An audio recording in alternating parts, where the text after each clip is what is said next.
आदरणीय अध्यक्ष महोदय, राम बहादुर राय जी, वीरेंद्र कुमार मस्त जी, मनोज जी, सभागृह में उपस्थित सभी विद्वान साथियों, मेरा और अध्यक्ष महोदय और राय साहब का लगभग 50 साल पुराना सा हमारे राजनीतिक जीवन के शुरुआती दिनों में राय साहब विद्यार्थी परिषद के बड़े नेता हुआ करते थे और समाजवादी आंदोलन के प्रारंभिक दिनों में बनवारी जी उनसे वरिष्ठ जी थे और लेखन में भी उनकी शुरुआत हो चुकी थी। ऐसे अपने पुराने साथियों और वरिष्ठों के बीच में मैं खुद को गौरवान्वित महसूस करता हूँ। वीरेंद्र मस्त जी संसद में रह चुके हैं और उसी परंपरा से इनका रिश्ता है। मनोज जी से भी मेरा काफी पुराना संबंध है। मूलतः राजनाथ जी इस कार्यक्रम के मुख्य वक्ता थे। वो अस्वस्थ थे तो राय साहब का कोई आदेश हमने कभी टाला नहीं। भिन्न जगहों पर रहते हुए भी, भिन्नता होते हुए भी वो हमारे लिए बड़े भी रहते हैं, आदरणीय भी रहते हैं। तो आज का उनका आग्रह भी ये कठिन आग्रह था। मूलतः हम और वीरेंद्र मस्त जी ग्रामीण जनता को एड्रेस करने में काफी आनंदित महसूस कर, पढ़े लिखे लोगों और विद्वान लोगों के बीच में वक्तव्य देना बहुत समझदारी का और बहुत जोखिम भरा काम होता है।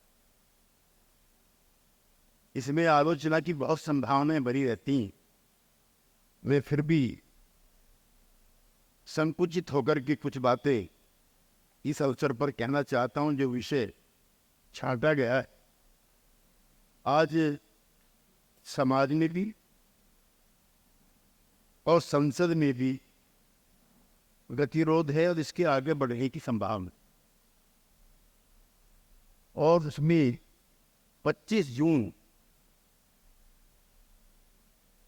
का जो दिन है और उसकी जो व्याख्या है वो भी एक महत्वपूर्ण बिंदु उभर कर के आया। मुझे अब से 15-20 दिन पहले ही 25 जून को यहीं पर मानव दर्शन समिति में जो लोग जेल गए थे आपातकाल में, उनके बीच में जाने का, अपनी बात कहने का मुझे अवसर मिला। तो 50 साल तो आपातकाल को हो गए और 25-30 साल के उम्र के लोग रहे होंगे जाते तक। तो उनमें से एक भी आदमी विकलांगता से दूर नहीं, जिस्म पर किसी के पे अच्छे कपड़े नहीं थे, उम्र 80 के आसपास थी, कोई सपना भी उनका नहीं बचा। लेकिन उन दिनों की जो उनकी भाव भंगिमा थी, जो उन्होंने लोकतंत्र को अपने कंधों पर जीवित करने का प्रयास किया था, अगर वो क्रमबद्ध तरीके से सत्याग्रह करके जेल ना गए होते तो आज उन्हीं सभागार में भी नहीं होते। ये मैं बहुत जिम्मेदारी से कहना चाहता हूं। 25 जून को बहुत ऊंचे पैमाने पे गिरफ्तारियां कार्यकर्ताओं की नहीं, नेताओं की हुई। उसके बाद क्रमबद्ध तरीके से सत्याग्रह करके लोग जेल गए हैं।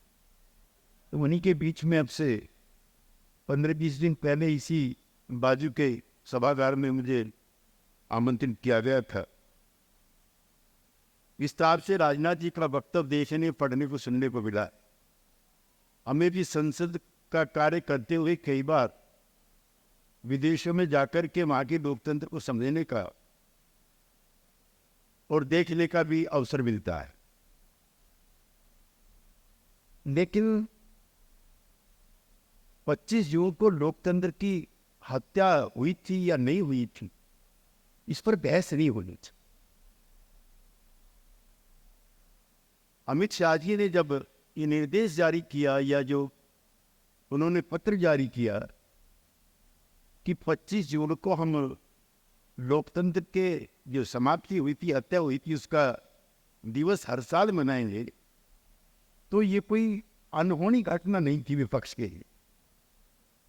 बल्कि अगर मुझसे पूछना चाहते हो कि राजनीतिक कार्यकर्ता के रूप में जो जेल में भी रहा था, तो ये काम तो 1970 में होना चाहिए। मुझको याद है जनता पार्टी की सरकार बन चुकी थी और मोरारजी भाई प्रधानमंत्री बन चुके थे, लेकिन जॉर्ज साहब की तब तक मंत्रिमंडल में वापसी भी नहीं हुई थी और वो तभी ताज़ा रिहाज हुए थे। तो मैं विट्ठल भाई पटेल हाउस में, मेरा उस समय निवास था, और शाम को एक सभा हुई थी बीपी हाउस, उसमें मैं मौजूद था। तो एक दिन पहले ही मोरारजी भाई का एक वक्तव्य आया था, let us forgive and forget. अब हमें भूल जाना चाहिए और माफ कर देना चाहिए। जॉर्ज साहब का उस दिन शाम को जब वक्तव्य हुआ तो बहुत गुस्से में, क्योंकि मोरारजी भाई ने उस तरह की तकलीफें नहीं झेली थी जो जॉर्ज साहब के परिवार को झेलनी पड़ी। माइकल फर्नांडीज उनके भाई थे, उनके नखून निकाल करके पूछा गया था कि जॉर्ज फर्नांडीज कहाँ है। उनकी बढ़ी हुई उम्र की मां को बुला करके थाने में अमानवीय व्यवहार किया गया। तो उनका लेक्चर मैंने सुना, 1.5 घंटे तक वो बोलने की, how can we forget and how can we forgive. क्या दोस्त था हम लोगों का। 12 जून 1975 को इलाहाबाद हाईकोर्ट का जो जज है वो एक फैसला देता है, और इसमें जो श्रीमती गांधी पर जो आरोप है,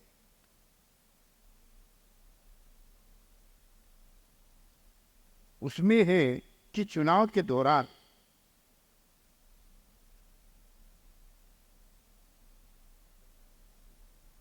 यशपाल कपूर जो सरकारी अधिकारी थे, उनको अपना एजेंट बनाना। नंबर 1, जो जज का फैसला वो मैं सुना रहा हूँ,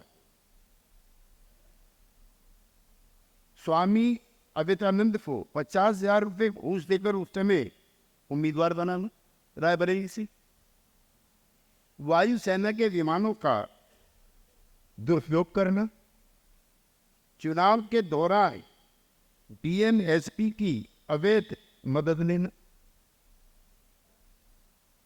मतदाताओं को लुभाने के लिए शराब, कंबल आदि बांटना तक शामिल। 12 जून को हालांकि दिल्ली में हमारे जैसे छोटे कार्यकर्ता थे और बनवारी जी भी उपस्थित थे, लेकिन देश का कोई बड़ा नेता उस दिन दिल्ली में नहीं। तो 150 लड़के हम इकट्ठे होकर के इंदिरा जी की कोठी पे जाते। तो उस समय एक नारा गूंजता था, सिंहासन खाली करो कि जनता आती है। अंबिका सोनी यूथ कांग्रेस की अध्यक्ष। तो इंदिरा जी का इस्तीफा दिया जाए ये कहने के लिए हम इकट्ठे होते हैं, और यूथ कांग्रेस के और पुलिस के लोग दोनों मिलकर के हम लोगों की पिटाई कर। और बाहर का नज़ारा ये है जो आज़ाद हिंदुस्तान में आज तक नहीं देखने को मिला। जस्टिस जगमोहन लाल सिन्हा मुर्दाबाद, सीआईए का एजेंट मुर्दाबाद, ये नारे इंदिरा जी की कोठी के बाहर लग रहे थे। उस समय के भी हम चश्मदीद गवाह हैं। फिर उसी दिन 12 जून को ही गुजरात विधानसभा का जो चुनाव होता है उसके नतीजे आते हैं, और उसमें जो हम लोगों का जनता पक्ष था लेड बाई मोरारजी भाई, उसकी जीत होती है। तो दोहरा दबाव इंदिरा जी पर है। लेकिन ये बहुत विस्तार का विषय, में बहुत लंबा भी नहीं बोलना चाहते, क्योंकि इतने विद्वान लोगों के बीच में बोलने के कई खतरे भी होते हैं। ये जब किसी पार्टी के अंदर चापलूसों की संख्या बढ़ती हो, आंतरिक लोकतंत्र समाप्त हो चुका होता हो, तब इंदिरा जी का जन्म होता है, लोकतंत्र का खात्मा हो। बाहर जाकर के देखते हैं, इंदिरा नहीं तो देश नहीं, ये नारे भी उस समय लगते हैं। उनका इस्तीफा नहीं होना चाहिए, ऐसा करके प्रस्ताव वगैरह पास होने लगते हैं। सारे देश के मुख्यमंत्री आते हैं और चापलूसों का बाजार गर्म होता है। सारे देश के नेता विपक्ष के इकट्ठे होते हैं और इस्तीफा मांगा जाता है। इंदिरा जी का राष्ट्रपति के पास ही जाते हैं और 22 जून तय हो जाता है कि दिल्ली के रामलीला मैदान में एक बड़ी सभा हो। जयप्रकाश जी का कलकत्ता में कार्यक्रम है, उनका ज्योति बसु से मिलने का प्रोग्राम है कि मार्क्सवादी क्यों नहीं इस कार्यक्रम का हिस्सा हो रहे। तो जो जयप्रकाश जी और ज्योति बाबू के जो बड़े भाई हैं वो विदेश में साथ पढ़े हैं और दोनों किसी जमाने में मार्क्सवादी हुआ करते। तो जयप्रकाश जी उनको समझाते भी हैं कि Jyoti, now you will tell me about Marxism. वो उनको कन्विंस करते हैं कि पीपल्स मूवमेंट है, इसको आपको सपोर्ट करना चाहिए। शाम की 5 बजे की फ्लाइट है कलकत्ता से, वो जहाज ही कैंसिल श्रीमती इंदिरा गांधी करा देती हैं और 22 तारीख की रामलीला मैदान की मीटिंग खत्म हो जाती। ये कहीं दुनिया के लोकतंत्र में संभव है? फिर 25 जून का दिन तय होता है कि नहीं सभा होगी। और इसी बीच में जयप्रकाश जी के बारे में जो लोग जानते हैं, उनकी जो अतिरिक्त मर्यादित जो काम करने की शैली और राजनीति की शैली, उससे कई बार हम लोग भी क्षुब्ध होते। जब 74 का आंदोलन चल रहा है, जिसके बड़े नेता राम बहादुर जी रहे हैं, जब छात्र संघर्ष समिति पहली बार उनके पास जाती कि इस आंदोलन का नेतृत्व आप कीजिए, उनकी पहली शर्त कि जिस दिन भी हिंसा होगी मैं इस आंदोलन को वापस ले। और नारा भी लगता है, हमला चाहे जैसा होगा हाथ हमारा नहीं उठेगा। छात्र संघर्ष समिति के लोग मान लेते हैं। तो जयप्रकाश जी के नेतृत्व में चल रहे किसी आंदोलन में अराजकता या हिंसा हो सकती है, वो असंभव। उसी बीच में 25 जून आता है और उस समय मैं लोकदल में हूँ। एक कार्यकर्ता के रूप में मुझे भी मंच पर बैठने का सौभाग्य मिलता। मदन लाल खुराना जी उस समय जनसंघ हुआ करती थी, उसके दिल्ली के अध्यक्ष भी हैं शायद, लेकिन मंच का संचालन कर रहे। जयप्रकाश जी का पूरा भाषण मुझे आज तक याद है। वो इंदिरा जी का इस्तीफा मांगते मांगते इतना भर कहते हैं कि इस सरकार का इकबाल खत्म हो चुका है, लिहाजा इस सरकार के द्वारा लिए गए फैसले को आप मानने के लिए आप बात देने को, इतना बारे मिनिमम और मैक्सिमम, उसमें हिंसा को भड़काने की, to wage war against the state की न कोई भाषा है न कोई उनका वक्त। और उसी रात को, और आंतरिक लोकतंत्र का ये है, चंद्रशेखर जी वो कांग्रेस पार्टी में वो 2 बार प्रयास करते हैं कि इंदिरा जी और जयप्रकाश जी के बीच में टकराव ना। उनका कहना है कि आप विपक्ष से तो लड़ सकते हो, कि संत से कैसे लड़ोगे आप? जयप्रकाश जी तो कुछ चाहिए नहीं, मुरारजी भाई को चाहिए, अटल जी को चाहिए, चरण सिंह को चाहिए, जयप्रकाश जी को कुछ ही चाहिए, इसलिए उनसे लड़ो मत। और 2 बार मीटिंग होती है, लेकिन इंदिरा जी के आसपास जो गिरोह है उस बातचीत को असफल करता है। कांग्रेस पार्टी के बड़े नेताओं में से एक है चंद्रशेखर जी। और रोचक प्रसंग है कि जिस दिन जयप्रकाश जी गिरफ्तार होते गांधी पीस फाउंडेशन से,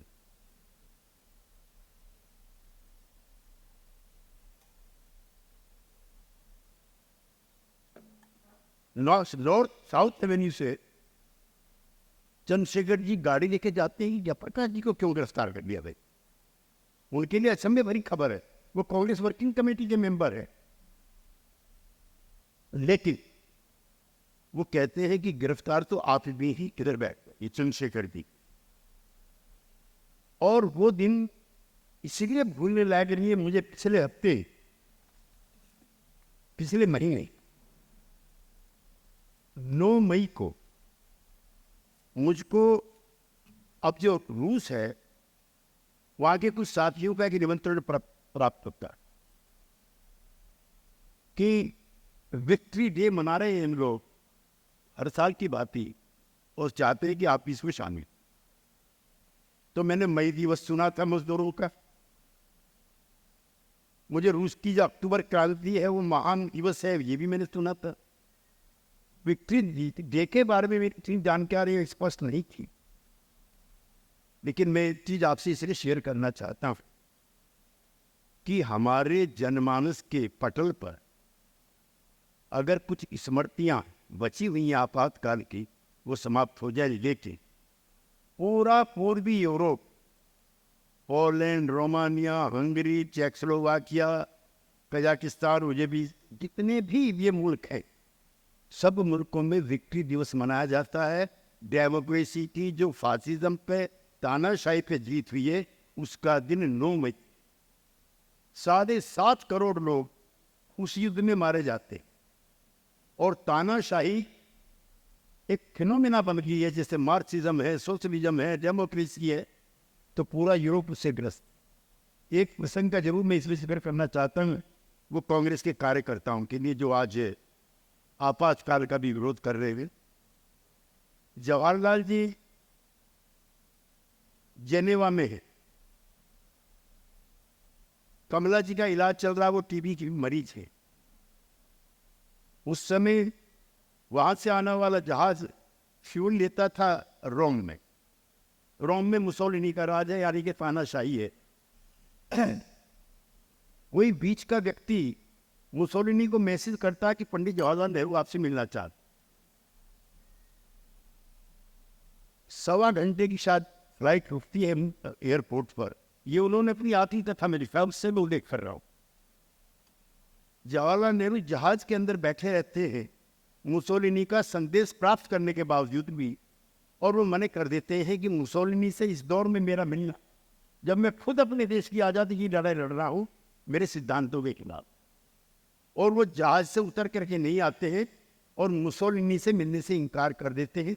एक लोकतंत्र की परंपरा वो है, और एक लोकतंत्र की परंपरा आज है जो उनके उत्तराधिकारी लोग संसद के अंदर भी, संसद के बाहर भी आचरण कर।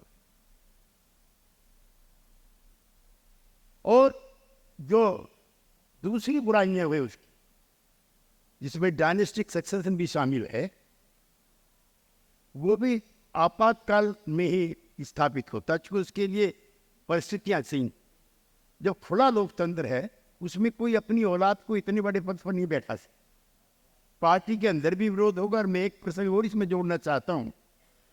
1957-58 में जवाहरलाल जी इंदिरा जी को कांग्रेस का अध्यक्ष बना रहे, और उनके पक्ष में राज्य समिति, जिला समिति प्रस्ताव कर रही।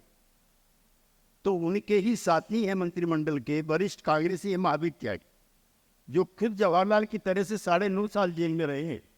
वो पत्र लिखते पंडित जी कि मैं भी आपके तरह ही जेल में रहा हूं, एक परिवार में 2 पद कैसे रहे? आप प्रधानमंत्री पद से इस्तीफा दी, या फिर इंदिरा जी को रोकिए कि वो कांग्रेस की अध्यक्ष ना बने। तो जवाहरलाल जी कहते हैं ये कार्यकर्ताओं का स्वयं का पैदा किया उत्साह है इंदिरा जी के प्रति। उसने कहा किसी और नेता के बेटे के लिए तो इस तरह, बस बच्ची के लिए तो इस तरह का नहीं। और वो लिखते हैं कि मुझे पता है कि आज के बाद मेरा कांग्रेस में कोई भविष्य नहीं, लेकिन मैं गांधीवादी कार्यकर्ता हूं और मजबूती के साथ मैं अपनी इस बात को रखना चाहता हूं। उस दिन से ही कांग्रेस पार्टी के आंतरिक लोकतंत्र की परंपरा कमजोर पड़ती है या खत्म होती है, और उसका पुनर्जन्म फिर 1975 में होता है। मुझको बाद के दिनों में बहुगुणा जी हमारी पार्टी लोकदल के कार्यकारी अध्यक्ष बन गए, तो उन्होंने एक निजी बातचीत में बताया कि मेरे हटने की बड़ी वजह यह थी कि मैं जगमोहन लाल सिन्हा को टैकल नहीं कर पाया। इंदिरा जी ने किसी निजी बातचीत में कहा, आप कैसे मुख्यमंत्री, मेरे खिलाफ साजिश हो रही थी इलाहाबाद में और आपने उसको अंडर एस्टिमेट किया, आपने कुछ किया ही नहीं। अब जगमोहन लाल सिन्हा जी को भी अप्रोच किया था कांग्रेस के एक एमपी ने कि हम आपको दिल्ली में बनाएंगे। आजकल तो कोई चला ही गया होता, लेकिन जगमोहन लाल सिन्हा टस्से मस नहीं गए। जगमोहन लाल सिन्हा का जो पीए है, सेक्रेटरी है, जो टाइप करता है, उसको ब्राइब किया, तो सारा फैसला अपने हाथ से जगमोहन लाल सिन्हा टाइप कर, उनको उसमें भरोसा नहीं। तो कितनी कितनी चीजें उस दौर में हुई हैं उसको हम कैसे हो गई?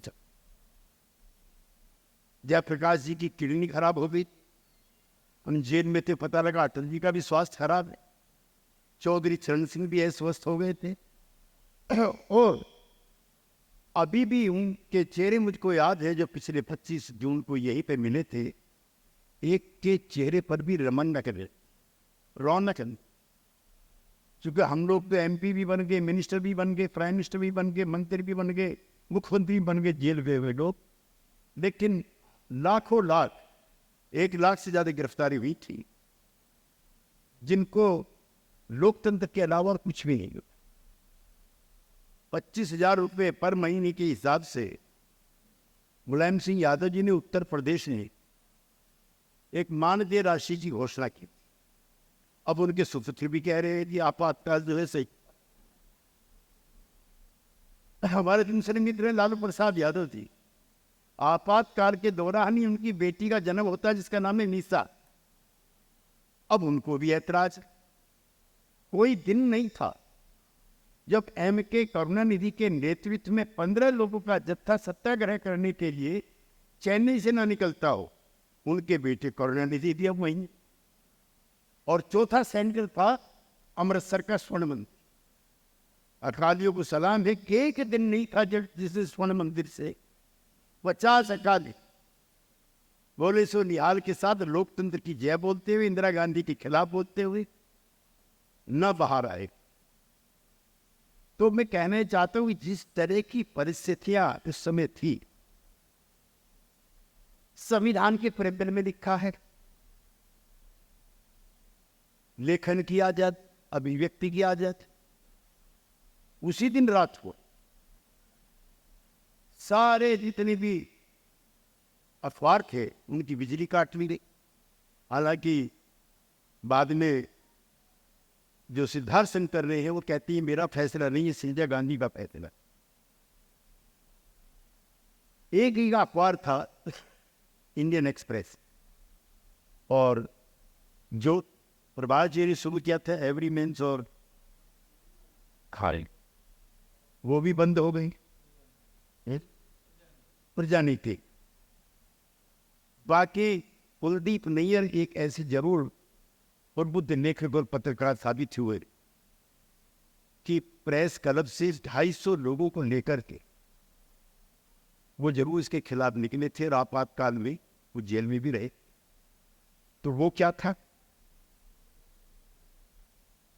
कोई भाषण नहीं, हम तो जेलों में थे। 2 अखबार निकलते हिंदी का, हिंदुस्तान और नवभारत, उसमें एक भी खबर विपक्ष की नहीं होती थी। आज अमुक आदमी ने 10 सूत्री प्रोग्राम या 15 सूत्री, कौन सा 25 सूत्री किया, कुछ ने 5 सूत्री किया, इसके अलावा कोई खबर नहीं। उनकी पार्टी के अंदर लोकतंत्र समाप्त था, देश के अंदर लोकतंत्र समाप्त था। तो मेरठ जेल में इस प्रसंग को मैं आपके जानकारी के लिए भी, मनोरंजन के लिए बताना चाह रहा।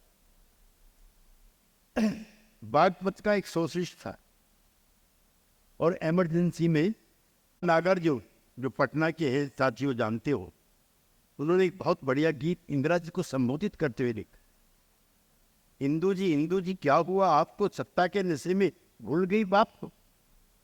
तो बाप वेस्टर्न डेमोक्रेसी से निकल करके आए थे, और लोकतांत्रिक परंपराओं का अटल बिहारी वाजपेयी जब पहली बार भाषण देकर के सीट में बैठते हैं तो उनके पास आके पीठ थपथपाते हैं कि तुम बहुत अच्छा।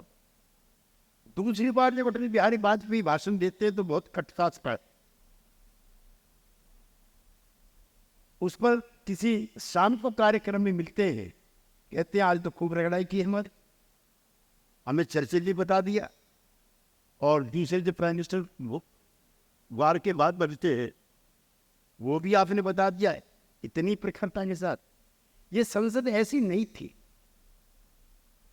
इसके दर्जनों उदाहरण मैं अभी जिक्र कर रहा था, 1992 की बात।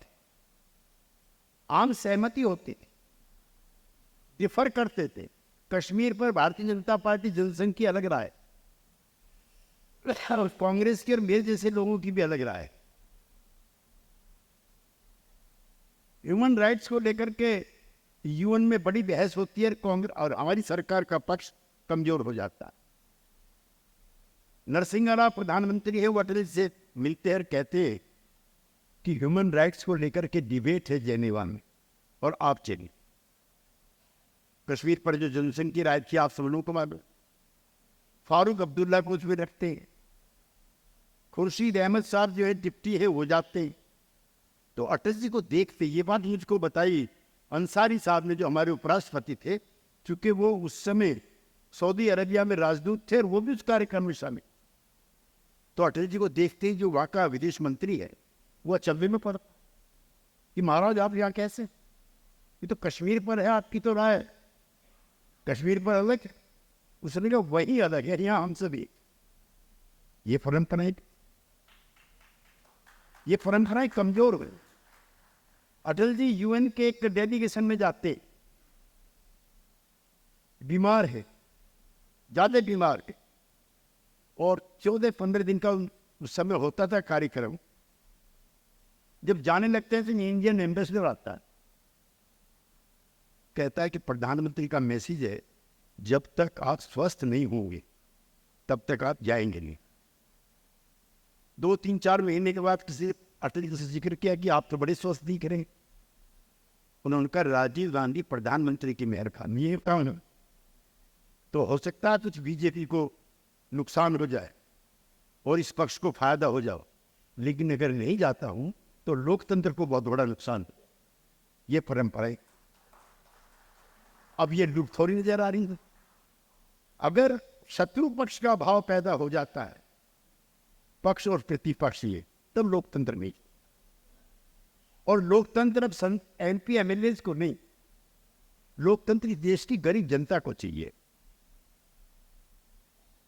रईसों को नहीं चाहिए। उनकी शादी में तो सभी चले जाते हैं, उन पे माल है, लेकिन गरीब आदमी में कुछ भी नहीं है। वो ललचाई आंखों से अपनी बहबूदी के लिए देखता है। इसीलिए लोकतंत्र अब अगर जरूरत है देश में, तो सबसे आखिरी आदमी जो गांधी का है उसको जोड़ते लोग। लिहाजा इसकी परंपराएं भी जिंदा रहे, ये मजबूत भी हो, ये हम सब लोगों की जिम्मेदारी। आज जिस तरह का शत्रु भाव पैदा हो गया है, हम तो दुखी थे कि भाई ये तो 50 भी पार नहीं कर रहे। एक बार तो अन्ना डीएमके के एमपी ज्यादा देर फॉर्म से कम तो हमारे जैसे लोगों की चिंता कि बढ़नी चाहिए। अब वो बड़े हैं तो इतनी इतरा गए कि 295 वालों को भी मानने की अल्पमत में है। हमारे 295 हैं, उनके 99 के चक्कर में है, तो भी हम लोगों को मान रहे कि हमारे कम है। ये भाव नहीं पहले। और भी माफी के साथ और भी अदब के साथ कहना चाहता हूं, ये लोकतांत्रिक परंपराओं का ह्रास का जो दौर है, ये श्रीमती गांधी ने शुरू किया और उनके जो ग्रैंडसन है वो इसको अब और ऊंचा अंजाम देने में लगे। नरसिंह राव के टाइम पे नहीं, मनमोहन सिंह के टाइम पे भी नहीं, विपक्ष से लगातार सलाह मशवरे होते हर बात पर, और ये संसद चलेगी नहीं। राज साहब अब आप देखना 22 तारीख से बजट होगा, उन्होंने सारी वो तैयारियां करनी है जिसमें संवादहीनता और बढ़े। फिर इसके रास्ते क्या है? ये तो ऐसे दौर में हमारा लोकतंत्र पहुंच रहा है, या तो हम सत्ता पक्ष में रहेंगे वरना फिर कुछ चलने नहीं देंगे। तो ये भी अनडेमोक्रेटिक एक्ट। और मैं गया था तो मुझको याद है कैसे भूले 25 जून को, जब 80 साल के बाद यूरोप का आदमी ये बात नुक्कड़ नाटक होते हैं, सभाएं होती हैं, गोष्ठी होती हैं, तो हम भूल गए 25 जून को। और मैं बहुत अच्छा स्टूडेंट, मेरे सालों साल बर्बाद हुई, उसका हिसाब कौन देगा? मेरी कोई गलती नहीं थी। 120 में मुझको क्यों wage war against the state, मैं जेल में रह के आया हूं, क्यों भाई? मेरे पिताजी कई दिन तक बोले नहीं थे तेरा क्या मतलब इससे आंदोलन पांदोलन, हम पढ़ने लिखने वाले लोग। लेकिन आज आपातकाल को भी सही ठहराया जा रहा है। कुछ नहीं था, ये मुद्दा हम लोगों से एनडीए से छिन ही गया था। अगर वो चुप रहते या कहते कि इंदिरा जी और मनमोहन सिंह माफी मांग चुके, इसके लिए मामला और लेकिन 25 जून पर बहस करोगे तो फिर बहुत सारे सवाल। ये सारी चीजें एक व्यक्ति के परिवार का राज कायम करने के लिए स्थापित की गई थी। मैं बहुत जिम्मेदारी के साथ कह रहा हूं। मिसेस गांधी संजय गांधी को अपना उत्तराधिकारी बना रहे और पूरा मंत्रिमंडल इतना बोना हो गया कि कोई बोलने को तैयार।